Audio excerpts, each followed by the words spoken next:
बुखारी की हदीस 4108 है कि हजरत अमीर मुआविया हजरत इब्न उमर से कहा कि मैं तेरे वालिद से ज़्यादा खिलाफत का हकदार हूँ। हालांकि खुलफाए राशिदीन तो नबी पहले ही चारों बता चुके हैं।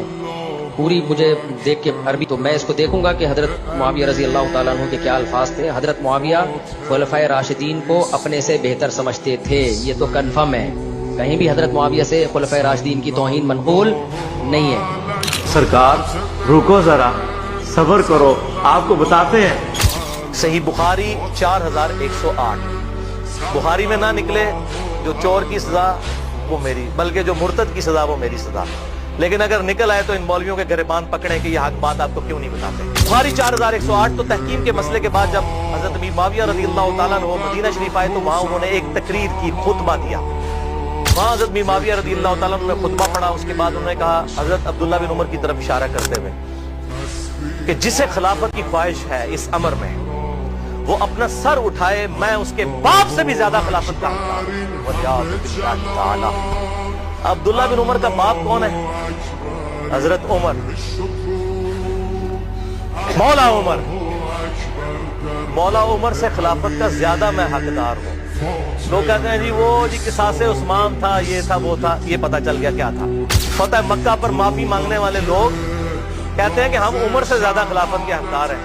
वो उमर जिसने रोमन अंपायर गिराई यरमूक में और कादसिया में पर्शियन अंपायर, जिसकी वजह से शाम में बैठे हुए हैं आप, और आज आप आकर कह रहे हैं कि मैं उमर से ज्यादा खिलाफत का हकदार हूं। फिर जब तकरीर खत्म हुई तो हबीब बिन मुसलमा कहते हैं, मैंने कहा अब्दुल्ला बिन उमर, इतनी तौहीन की हजरत उमर की हजरत अमीर मुआविया ने और आपने उनका वहां पर जवाब नहीं दिया। अब्दुल्ला बिन उमर ने कहा, कहते हैं मैंने इरादा तो किया था अपनी गोट खोलूं, इस तरह घुटने बंद करके वो बैठे हुए थे। ये मैं कोई तारीख नहीं पढ़ रहा, 4108 हदीस है। और मैंने कहा मैं उसी वक्त मुआविया को जवाब दूं, मुआविया तेरे से ज्यादा खिलाफत का हकदार वो है जिसने तुझे और तेरे बाप को मार मार के मुसलमान किया है। मौला अली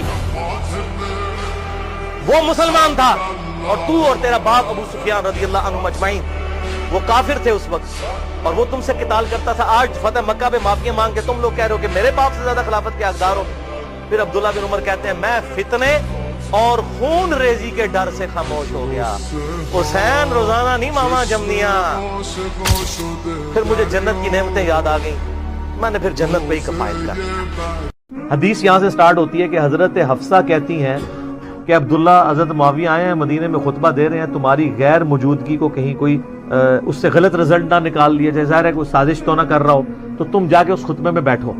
तो वो अपने बहन के कहने के ऊपर, जो माँ भी लगती है उम्मुल मोमिनीन होने की वजह से, वो जाते हैं उस जाके खुतबे में बैठते हैं। वहाँ पे हजरत मुआविया गुफ्तगू करते हुए कहते हैं कि तुम में से जिसको खिलाफत की ख्वाहिश है वो अपना सींग उठाए, मैं उसके बाप से भी ज्यादा खिलाफत का हकदार हूं। अब्दुल्ला बिन उमर कहते हैं मैंने इरादा किया कि मैं अपनी गोट खोलूं, यूं करके बैठे थे इख्तिबा करके दोनों घुटनों को लेके, और मैं वहीं खड़े होकर इसको कहूं कि तुझसे ज्यादा खिलाफत का हकदार वो है जिन्होंने इस्लाम की खातिर तुम बाप बेटा को मारा हुआ है। यानी जब तुम लोग काफिर थे और हम लोग मुसलमान थे, गज़वे ओहद में, गज़वे खंदक में, गज़वे बदर में हम लोग इस्लाम की खातिर लड़ते थे और तुम्हें मारा करते थे। वो तो रब्बू ही आप लोगों की जिंदगियां बच गई, तो आज तुम लोग आके हमें ये बातें कर रहे हो।